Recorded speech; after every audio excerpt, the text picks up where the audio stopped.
con el doctor Rafael. Muy buenos días, Luis Petit en FM Ártica. Te saluda, ¿cómo estás? Buen día, Luis, ¿cómo estás? A vos, un saludo especial en los 100 años de la radio, los que somos, digamos, asiduos oyentes de la radio. Para el día de hoy es un día interesante, importante. Yo personalmente soy un radio escucha de toda la vida, ¿no? No sé si será una cuestión generacional, pero la verdad que siempre se escuchó la radio en casa y uno tomó el hábito y la verdad que soy un radio escucha muy frecuente. Claro, un poco es lo que me pasaba hoy cuando abría el programa, ¿no? Es como que todo el mundo, hoy es el día de la radio, bueno, nos acordamos, pero a mí me atrapó la magia, era de los que tenían que llevarse la radio para ir a dormir. O sea, yo me iba a dormir y tenía que llevarme la radio. Y hablábamos más temprano con otro oyente, con Carlos, de también lo que significaba para él la radio en cada uno de los lugares donde nos tocó vivir. Porque vos estabas en Capital, si mal no recuerdo, ¿no? Yo estaba en el Gran Buenos Aires, en Avellaneda. Avellaneda. Y digamos que lo primero que yo recuerdo, bueno, la verdad que ya tengo unos cuantos años, ¿no? Es que en casa se escuchaba la radio, todavía no existía el televisor. Y recuerdo la radio esta que era como un cajón grande, claro, que se ponía arriba de la mesa y alrededor de la mesa nos juntábamos casi todos a escucharlo. Depende del horario, era lo que se escuchaba, ¿no? A la mañana se escuchaban esos programas medio ómnibus que intercalaban noticias con música y aparte de música, comentarios, el Fontana Show, claro, el show del minuto, que era otro programa muy importante, pero con Antonio Carrizo. El Fontana Show era con Fontana. Sí, Antonio Carrizo. Y ocupaban todo el mundo sabía que era lo que se decía, porque era la forma de comunicación de aquel momento. Cuando apareció la televisión, ocupó digamos un espacio compartido. Todo el mundo pensaba que la radio se iba a morir, pero nada que ver. O sea, la radio creo que está más viva que nunca y es una forma, digamos, de comunicación y de información y de entretenimiento, me parece que insustituible. Yo creo que la radio se ganó un espacio para siempre. Mira, yo recordaba hoy, y un poco compartiendo los títulos del diario, vos sabés que el diario del Fin del Mundo tiene un nexo con Radio Nacional, pero también hay un grupo de profesionales, lo digo por Alfredo Valdés, que está cumpliendo 30 años, ¿no? Y yo me acuerdo de acá, cuando vine, me acuerdo que en Ushuaia, escuchar la primera mañana, La Ciudad Despierta, era como un clásico, ¿no? Y sí, con la música de Fito Páez, que en realidad nos agarraba a todos llevando a los chicos al colegio, claro, o tomando el desayuno, y bueno, es un clásico local, ¿no? Claro, y bueno, y el tipo hoy está cumpliendo 30 años, y yo, qué lindo, ¿no? Porque yo también fui oyente de estar enganchado con la radio, escuchando, porque para saber lo que estaba pasando necesitabas estar en contacto con La Ciudad Despierta, ¿no? Con el programa de Valdés. Estaba Circo Beat y todos de alguna forma queríamos saber cómo estaban las cosas, qué era lo que estaba pasando en nuestra provincia, qué estaba pasando en la ciudad, y bueno, también matizaba con noticias nacionales. Realmente era escuchado, creo que por todos, ¿no? Y bueno, y después también yo, ya más enganchado con la radio, Tarde de Perros, cuando lo hacía el flaco que ya falleció, ¿no?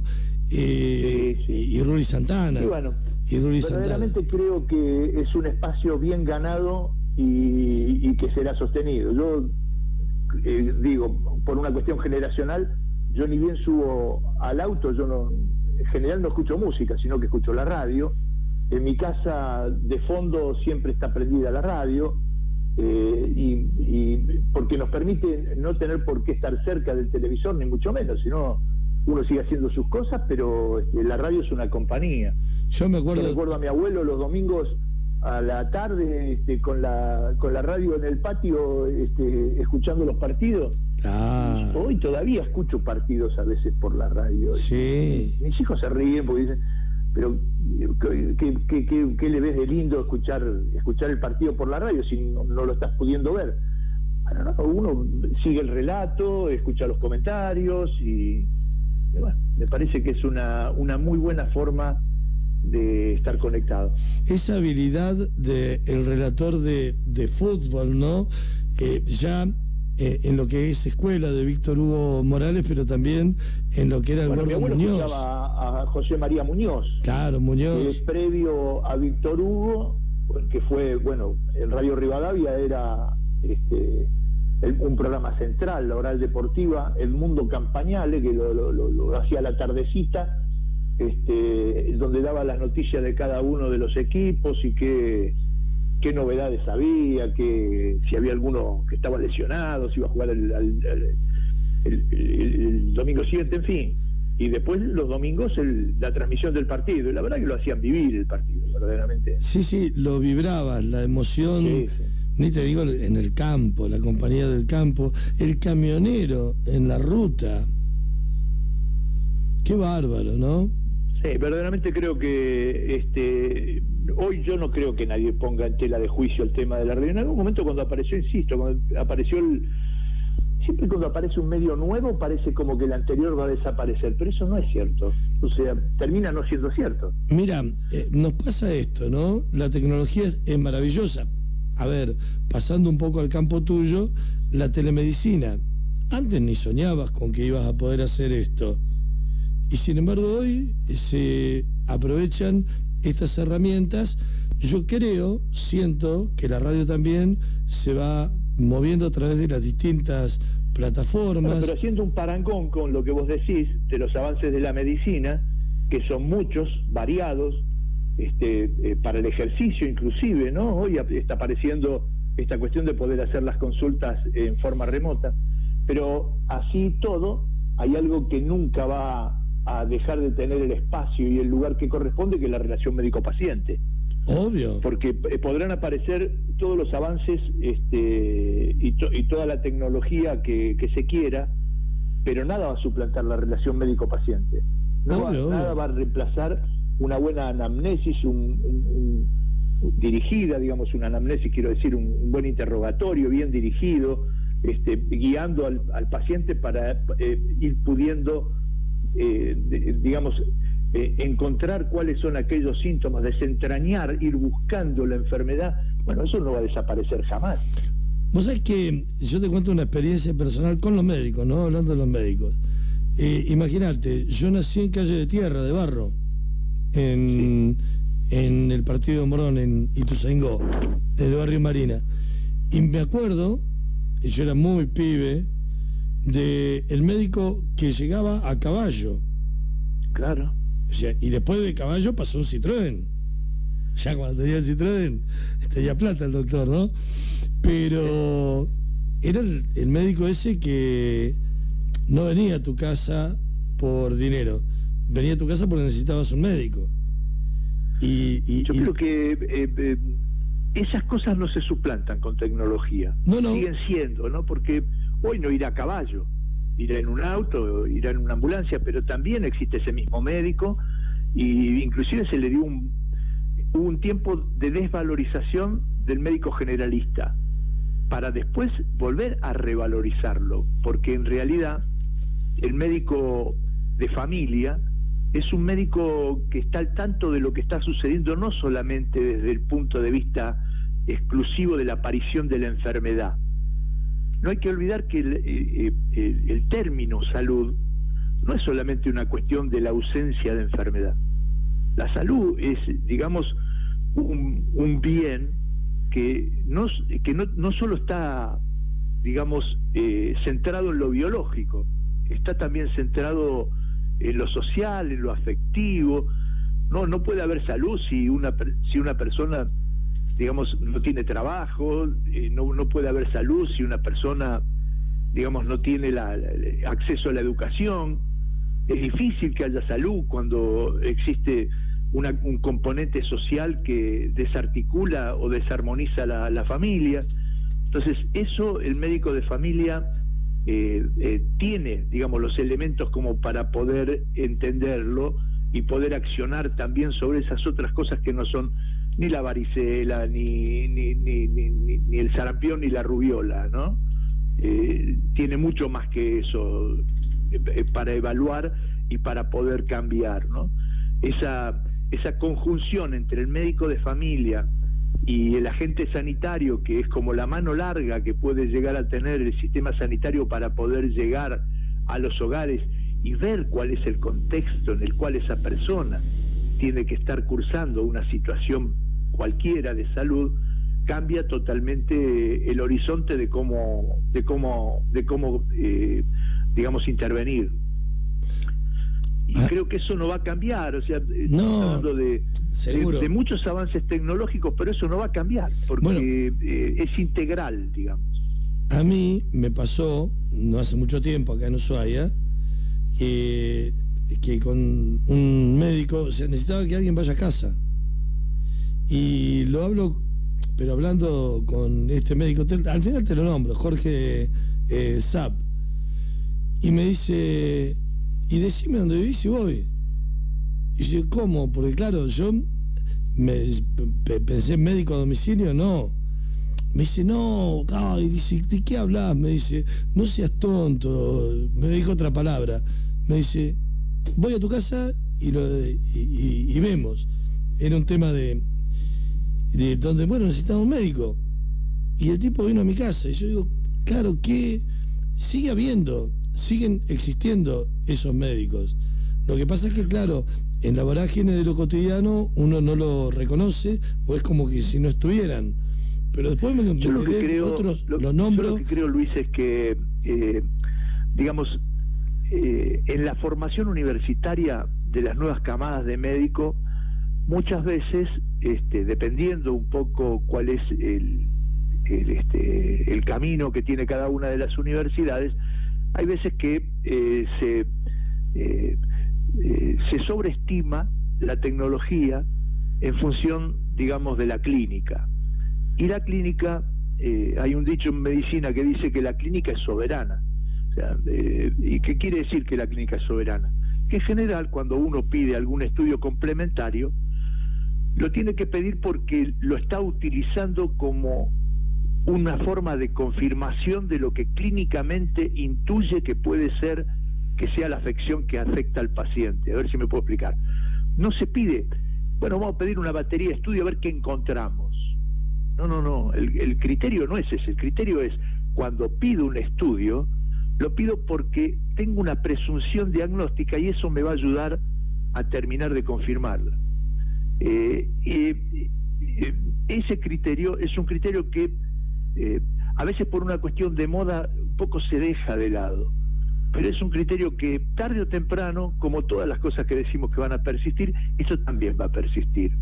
Eso es fundamental para un ejercicio de la profesión, digamos, racional, donde no se pase a todo el mundo por todos los aparatos y por todas las máquinas, sino que únicamente se pidan los estudios que son necesarios, no se aumente el gasto en salud en cuestiones que son, digamos, prescindibles, porque lo que hay que hacer sí hay que hacerlo, pero lo que no hay que hacer porque hay que sobreprestar con aparatología, y hace del ejercicio profesional una cosa mucho más humana. Ahora, ¿qué camino, no? Porque yo te lo pregunto, la interconsulta, el tener un compañero que habla el mismo idioma sobre un paciente que presenta una sintomatología confusa, es algo que no se puede reemplazar, ¿o me equivoco? No se puede. Voy a pedirte si me pueden mejorar un poquito el retorno, así te escucho un poquito mejor. Ahí vamos. No, eso no se puede reemplazar. Y creo, como todo, ¿no? Que los tiempos van a dar el lugar que corresponde a una visión mucho más humana. O sea, nosotros venimos transitando los últimos 10 años una era donde la tecnología está invadiendo absolutamente todos los espacios de nuestra existencia, ¿no? ¿Por qué no iba a ser la medicina también? Pero después vuelve otra vez, yo creo, a buscarse un equilibrio donde cada cosa tenga su espacio y su tiempo, y me parece a mí que la tecnología tiene su espacio y su tiempo, pero hay una serie de cuestiones que son estrictamente de orden humano que no pueden ser reemplazadas por tecnología, ¿no? Y entre ellas, bueno, la medicina creo que también tiene esa cuestión. ¿Cómo ves la evolución de la medicina cuando tenemos que hacer un raconto de las plagas que hemos venido sufriendo en la historia reciente de la humanidad? O sea, a ver, si puedo, o recoloco la pregunta o me contestás. No, yo te contesto. Mira, hay ciertos males con los que creo que la humanidad viene peleando desde el principio de los tiempos, ¿no? Y creo que está muy bien descrita cuando uno lo plantea, que los males que en realidad la humanidad siempre enfrenta en forma reiterativa es el hambre, son las pestes y son las guerras. Son tres cuestiones que al cabo de los años, sea la sociedad humana de la cual nosotros nos querramos referirnos, en todo momento esos tres males se repiten. Son tres cosas contra las que el ser humano lucha desde el principio, ¿no? Pensando que el comienzo del Homo sapiens, del humano, era cazador y recolector. O sea, ¿por qué cazaba y por qué recolectaba? Fundamentalmente porque el tema principal en ese momento era el hambre, era saciar el hambre. Si hoy uno analiza un poco la vida de los animales silvestres, la mayor cantidad de su tiempo la pasan buscando alimento, tratando de saciar el hambre, y después, bueno, será la reproducción, pero fundamentalmente el poder saciar el hambre le lleva gran parte del tiempo de su existencia. Bueno, el ser humano al principio, cuando era cazador y recolector, estaba en la misma situación, que pudo poder empezar a mitigar un poco en el momento en que, bueno, se hizo sedentario y pudo empezar con las cosechas y con el cuidado de animales que fue adaptando, digamos, para su beneficio. Pero nunca dejó de existir la situación del hambre.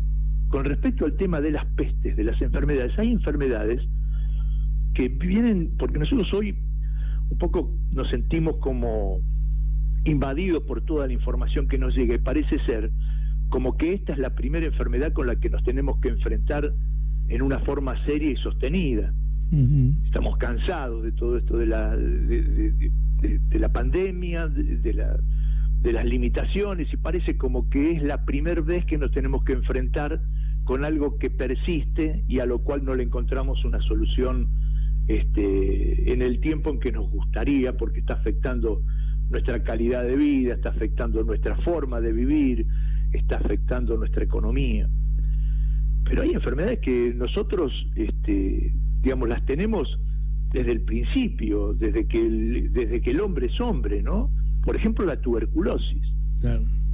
Hoy, con la tuberculosis nosotros tenemos reacciones, digamos, serológicas que permiten confirmarla, estudios bacteriológicos, tenemos vacuna, tenemos tratamientos efectivos.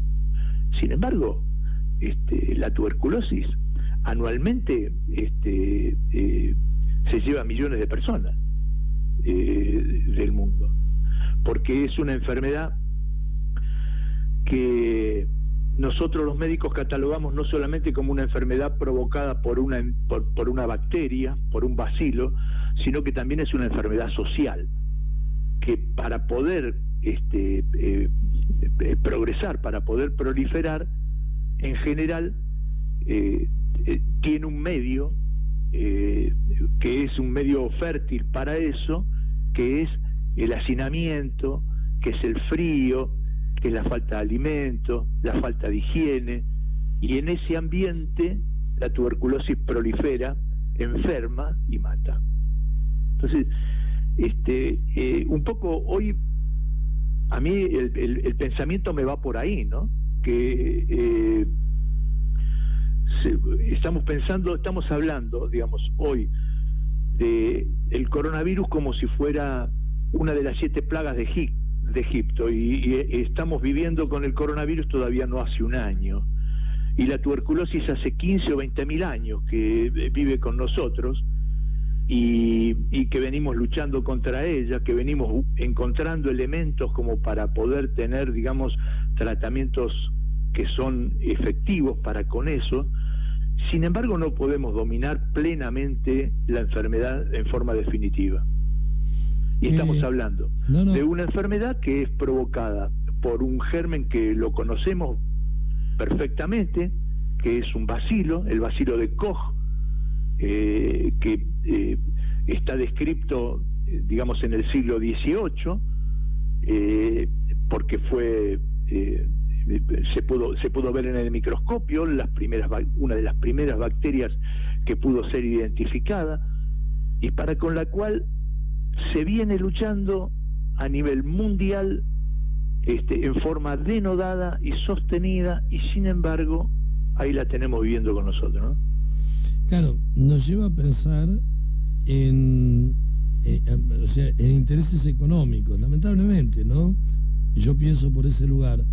Vos fíjate, los lugares donde hay hambre, esos lugares son los más vulnerables, donde hay personas mal alimentadas, que tienen un sistema inmunológico diferente al de aquella persona que se alimenta bien y con alimentación, no contaminada por todo lo que hablamos de los plaguicidas y toda la historia esta de inyectarle químicos para poder tener más alimentos, para abastecer el hambre del mundo.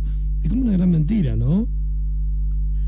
Yo lo que puedo decir es que cuando nosotros incluimos una enfermedad dentro de la categoría que decimos que es una enfermedad social, es porque hay cierto tipo de condiciones que son las favorecedoras, y que la verdad que tienen que ver con las favorecedoras de la mayoría de las enfermedades que de alguna forma son enfermedades prevenibles, por decirlo de alguna forma, ¿no? Porque si tenemos la reacción BCG para poder,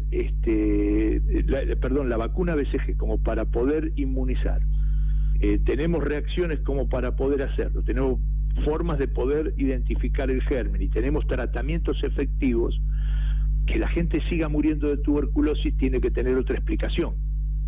No es una explicación exclusivamente biológica. Esa explicación termina siendo, como vos bien decís, las condiciones en las cuales las personas desarrollan su vida, y que hacen que el sistema inmunitario esté afectado, que las condiciones para la transmisión estén favorecidas por las condiciones de vivienda, digamos, donde muchas personas viven en un ambiente pequeño, donde pasan frío y donde no se alimentan bien. Entonces,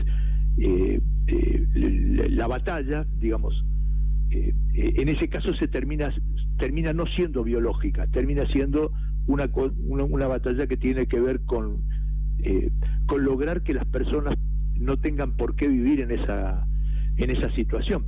Piensa que la tuberculosis tuvo un auge enorme en el siglo XIX, cuando fue la revolución industrial, que fue cuando la gente en Europa salieron de los campos y fueron a las ciudades por una cuestión de necesidad de trabajo, a trabajar en las incipientes fábricas textiles y metalúrgicas, y vivían muchos en pequeños lugares, o en las minas de carbón, y comían mal, no tenían un lugar digno para dormir, pasaban frío, y se transmitían la enfermedad. Y en ese momento no existían los antibióticos que hoy sí tenemos como para poder dar el tratamiento correcto, con lo cual la cantidad de gente que moría, y en general muchos chicos, muchos niños, que en ese tiempo también eran mano de obra, fueron innumerables, ¿no? Fueron innumerables, así que... Ahora, pensando en esto que me decís, ¿no? Y trayéndolo a lo que nos ocurre hoy con el coronavirus. Sí. Siento, esto es algo personal, ¿no? Siento como que por un lado está inflada la pandemia.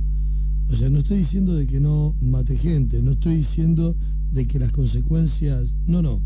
Siento como que está inflada por todos los medios de comunicación, por todo esto que nos pasa en el mundo actual. Vos fíjate que ayer desplazó en el mundo la noticia de la pandemia, fue desplazada porque Messi anunció que se iba del Barcelona. Qué loco, ¿no? Qué reacción social ahora en los medios de comunicación. Mirá dónde colocan... Yo lo que creo también que en una sociedad interconectada al segundo hoy como la que vivimos, ¿no? Donde en cualquier parte todo el mundo en general está muy al tanto de cualquier cosa que surge, los medios de comunicación muchas veces tienen una incidencia muy alta, ¿no? Y dirigen un poco también para qué lado van los pensamientos de las personas, o para qué lado desearían que fueran los pensamientos de las personas. Entonces eso yo no sé hasta dónde es totalmente cierto o no. Que hablemos todo el tiempo, digamos, de esta situación de la pandemia del COVID, bueno, es un poco conducido, no por los medios de información solamente, también por los gobiernos y bueno, y no digo que esté mal, porque creo que es necesario, digamos, que la gente tenga conciencia, sepa cómo cuidarse y sepa cómo limitar la posibilidad del contagio en un momento en el que seguimos todavía sin un tratamiento efectivo y sin una vacuna para poder resolver este tema. Pero bueno, si uno amplía un poco más el panorama y esto lo ve dentro de lo que es la historia, digamos, de las enfermedades, o la historia de las pestes con las cuales el ser humano tuvo que enfrentarse, es una pequeña fracción de segundo, ni siquiera un segundo, dentro, digamos, del contexto histórico, ¿no? Ahora, por eso se me ocurrió que mencionar la tuberculosis, que es una enfermedad, digamos, que se pudo encontrar, ya la habían descubierto los antiguos griegos, ¿no? Son enfermedades que se encontraron cuando se hicieron las autopsias de las momias de Egipto, se encontró que tenían tuberculosis en huesos, con lo cual son enfermedades que habían padecido los antiguos egipcios, muchos siglos antes de la era cristiana, que Galeno, el padre de la medicina, la había descrito en Grecia como una de las enfermedades de transmisión, como la peste o la sarna, ¿no? Y que sigue estando hoy, que ya en 1800 y pico se pudo ver el bacilo de Koch, que en 1920 ya teníamos la BCG, que fue una vacuna que se pudo hacer a partir de un bacilo parecido que tenían los bovinos, que ya en 1940 teníamos la streptomicina con la cual se empezó a tratar, y en 1960 teníamos el tratamiento completo ya para la tuberculosis. Sin embargo, se sigue muriendo gente de tuberculosis. Entonces, por eso digo que hoy, cuando hablamos de coronavirus, estamos hablando de una fracción de segundo en la historia de la medicina, que tenemos que superar y que tenemos que llevar adelante, pero es una fracción de segundo en el tiempo de la medicina. Y evitable con higiene, distanciamiento, aglomeración, ¿no? O sea, evitable contraer el virus, el COVID. Ahora, la pregunta es, ¿viste cómo se centran todas las expectativas en la aparición de una vacuna? puntos controversiales con respecto a los tiempos. Vos me describís cómo fue la evolución de la BCG y uno dice, se puede preguntar, ¿no? Y ahí es la confusión. ¿Qué tan efectiva puede ser una vacuna que sale tan pronto, ¿no? Donde tan pronto nos puedan decir, te vacunás y por ahora sería como la puerta a una esperanza. Hasta tanto en eso yo lo que veo es que estamos viviendo una situación inédita, ¿no? La última enfermedad, digamos así, que a conocimiento general el ser humano se enfrentó, que es el SIDA, que es el HIV. Nosotros hace 40 años que estamos enfrentándonos a esa enfermedad, que en su momento también fue una enfermedad nueva, y todavía no tenemos vacuna contra el HIV después de 40 años. Ha habido una inversión en tecnología, en desarrollo de medicamentos y demás, enorme, con lo cual una enfermedad que al principio, cuando comenzó, que vimos los primeros casos, digamos, de HIV, era una enfermedad fatal, era una enfermedad mortal. No había nada con qué dar una respuesta aceptable. Hoy el HIV es una enfermedad que la podríamos ya encuadrar dentro de las enfermedades crónicas, que con los tratamientos adecuados, sostenidos y los controles, las personas pueden tener una vida prácticamente normal, padeciendo una enfermedad crónica, como, por poner algún ejemplo, como puede ser la hipertensión o como puede llegar a ser la diabetes, que obviamente que pone cierto tipo de limitantes y hay que hacer los tratamientos, pero puede tener una vida plena. Todos esos avances que se pudieron lograr en 40 años no se habían podido lograr con otras enfermedades, y es porque la cantidad de tecnología que se puso a disposición y de recursos para poder encontrarle respuestas fueron innumerables. Sin embargo, todavía no tenemos vacuna contra el HIV. Esta cuestión de que para el coronavirus se estima que para fin de año, principio del año que viene, ya vamos a tener vacunas y se va a estar inmunizando a la comunidad en general, sin duda es una situación inédita y que no tiene que ver exclusivamente con lo biológico ni con la enfermedad en sí, sino que también está involucrando una serie de factores que tienen que ver con la economía y que tienen que ver con las limitaciones sociales que está atravesando la población mundial. Entonces se están acortando los plazos que siempre se tuvieron que tener en cuenta para el desarrollo de una vacuna. O sea, una vacuna, para poder desarrollarse, hay que identificar plenamente el germen, el virus. Con esa identificación se hacen pruebas de laboratorio que tienen un tiempo para poder realizarse. Posteriormente se hacen pruebas en animales pequeños, en ratones.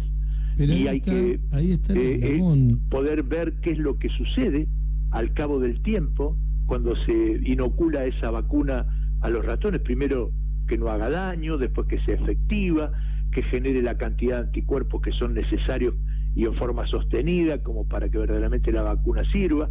Después eso se hace en homínidos, en monos, que son lo más parecido a los seres humanos. Después de esperar qué es lo que sucede durante tiempo, porque la reacción no es solamente durante el primero, segundo, tercer mes, sino que se esperan meses para ver si eso da como consecuencia algún tipo de alteración corporal. Después eso se hace con seres humanos que en forma voluntaria permiten que se les aplique la vacuna, aceptando de que si tienen algún tipo de problema de salud es a cuenta propia y no porque haya sido una indicación terapéutica. Y también se espera a ver qué pasa con esas personas que se inoculó la vacuna, si tienen algún tipo de reacción. Todo eso lleva un tiempo que no se puede haber cumplido en los meses que llevamos de conocimiento de este virus, con lo cual vamos a terminar utilizando una vacuna en la cual se saltaron pasos, con lo cual probablemente sea una vacuna efectiva, pero también va a ser una vacuna probablemente en donde no tengamos el conocimiento absolutamente acabado de que no puede dar como consecuencia algún otro tipo de alteración de la Ahora, salud. a ver si me podés contestar esta pregunta, que es de un oyente, ¿no? No quiero caer a esa vos te vacunarías, no, quiero ir, ¿me pueden imponer a que esta vacuna sea obligatoria y si no cumplo y no me vacuno, no puedo hacer trámites o me impiden, me explico, ¿no? Sería, ¿me pueden imponer a que me aplique esta vacuna o debería ser opcional? Y yo creo que la aplicación de la vacuna no va a tener solamente una indicación que tenga que ver estrictamente con lo médico. Yo creo que la aplicación de la vacuna tiene, por esto que recién conversábamos, ¿no? Esto de que se forzaron los tiempos. Se fuerzan los tiempos porque se le quiere dar una respuesta no solamente desde lo biológico, se le quiere dar una respuesta también desde lo económico y desde lo social que está dando como consecuencia esta pandemia. Con lo cual, ¿cuál será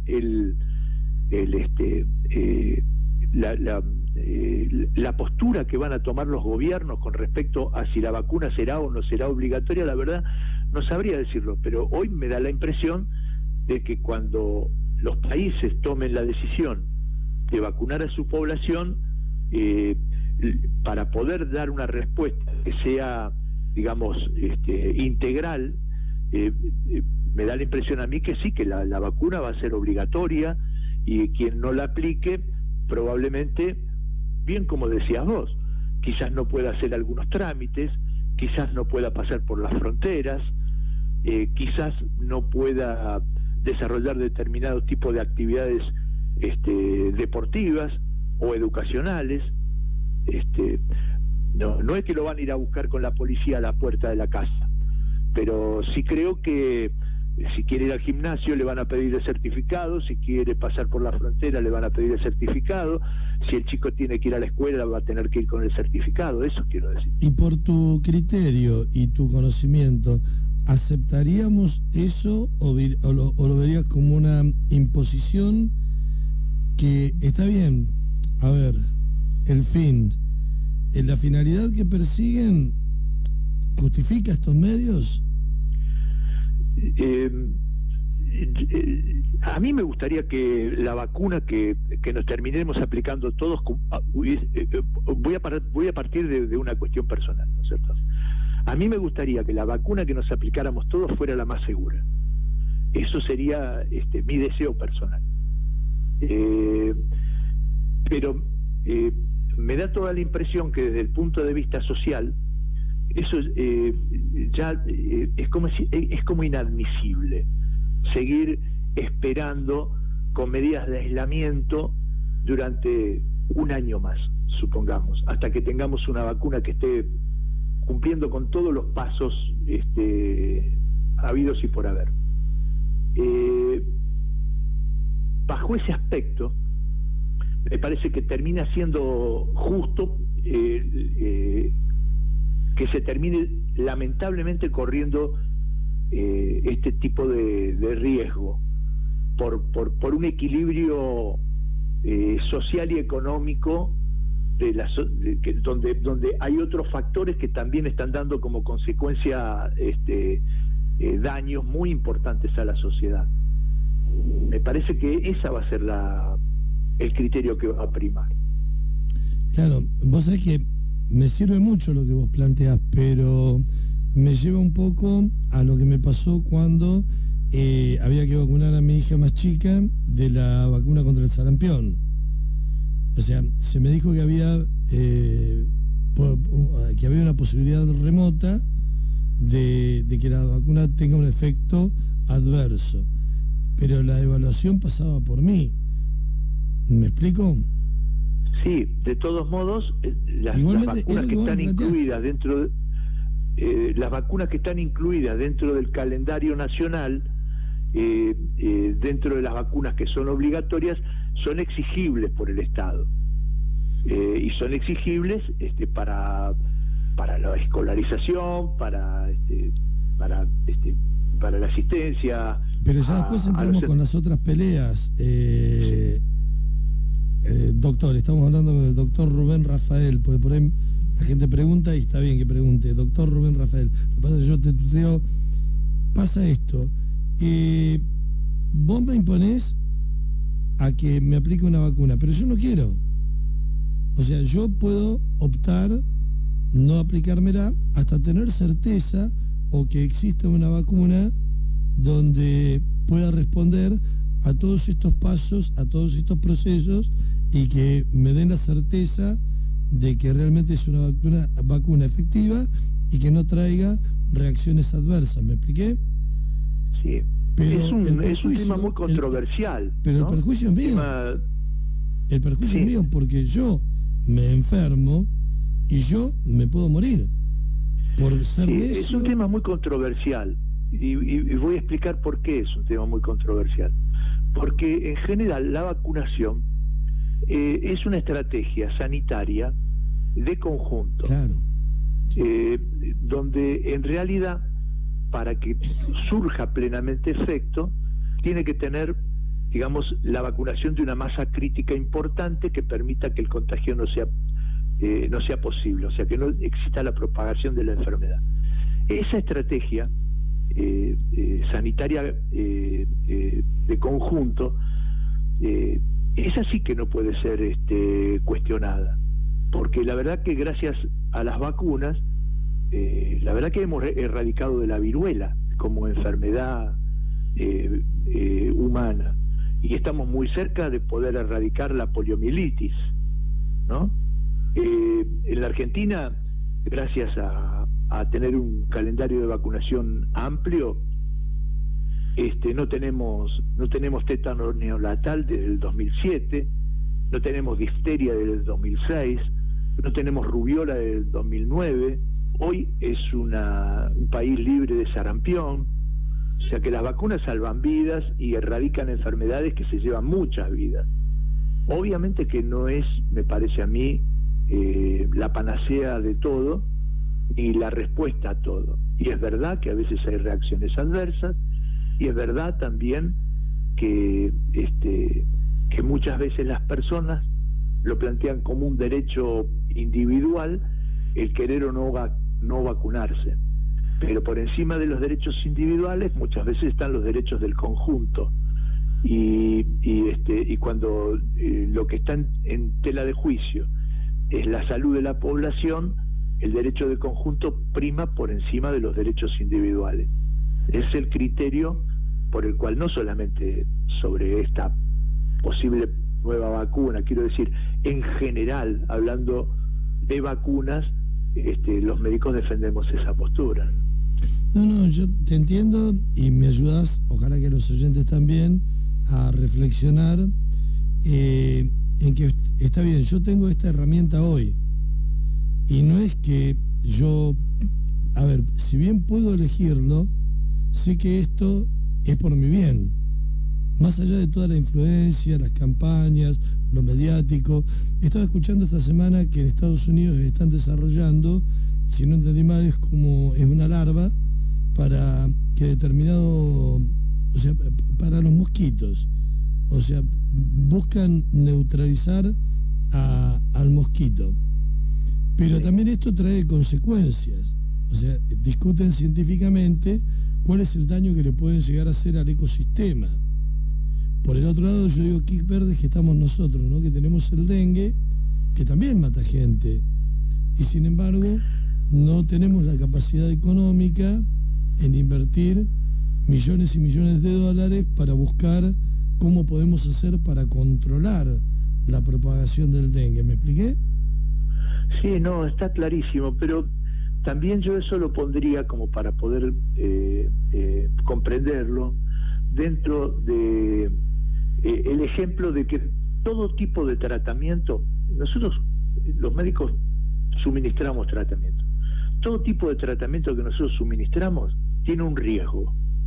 y todo tipo de tratamiento que nosotros suministramos tiene, digamos, efectos adversos. Y los medicamentos que por ahí utilizamos hace 50 años no son los mismos medicamentos que utilizamos hoy para las mismas enfermedades. Con lo cual, ¿qué quiere decir eso? Que a medida que fue pasando el tiempo tuvimos medicamentos más perfectos, mejores, que permitieron que tuviéramos menos contraindicaciones, menos efectos adversos y menos riesgos. Pero eso no quita de que hace 50 años teníamos que usar lo que teníamos. En este caso, un poco va a suceder lo mismo. Al principio vamos a usar lo que tengamos a disposición, como hoy. Hoy, ¿qué tenemos a disposición? Hoy no tenemos vacuna y no tenemos tratamiento. Entonces, ¿qué hacemos? Utilizamos las medidas de prevención, el aislamiento y demás. Cuando tengamos vacuna, usaremos vacuna.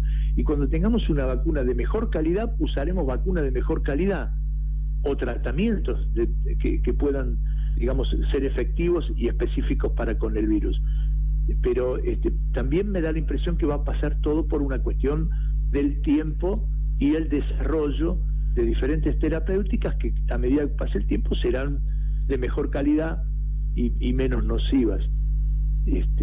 Pero hoy, y eso me preocupa a mí tanto como te preocupa a vos y como preocupa a los oyentes, me da la impresión como que estamos metidos en una carrera con el tiempo para encontrarle una respuesta a una situación que está afectando no solo desde lo biológico, está afectando desde lo económico, desde lo social.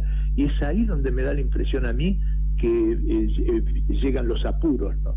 O sea que recibo muchos oyentes y ya te estoy dejando, ¿no? Agradeciéndote siempre tu tiempo. Hay muchos oyentes que hacen la comparación, tomando un poco tus palabras, decir, bueno, la tuberculosis mata millones de personas, pero no detiene el mundo. Y también vos vas a dar tu respuesta, ¿no? Pero entiendo también de que esos millones de personas que mueren son precisamente personas que no tienen posibilidad de contagiar, porque no son las que pueden viajar por el mundo entero, ¿no? Mientras que este COVID nos demostró de que realmente no dejó un rincón en el mundo donde no haya aparecido. Sí, yo la verdad que no puedo dejar más que coincidir con esas cosas.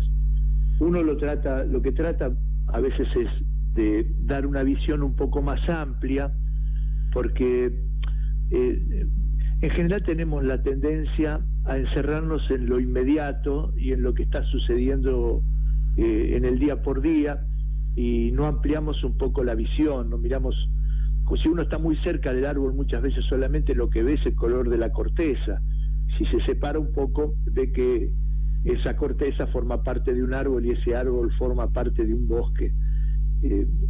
La idea de tratar de hablar sobre tuberculosis, sobre otras enfermedades, la idea es un poco ampliar ese panorama y no quedarnos solamente en lo que estamos hoy focalizando, ¿no? Ver que esto está dentro de un contexto mucho más amplio. Ahora, que va a pasar, y que dentro de unos años nos acordaremos, ¿te acordás del 2020, donde tuvimos que transitar durante toda esta pandemia y toda esta cuestión? Pero será una anécdota más, como cuando llegaron los primeros casos. A mí me tocó estar en el Hospital Muñiz en ese momento, de una enfermedad nueva que le llamamos la peste rosa.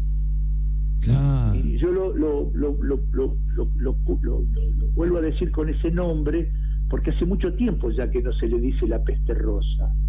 Y en aquel momento era la peste rosa, y no sabíamos qué hacer con esa enfermedad nueva que llegaba, esos casos nuevos que teníamos el conocimiento de que se transmitía de una determinada forma, pero no sabíamos mucho más que eso, ¿no?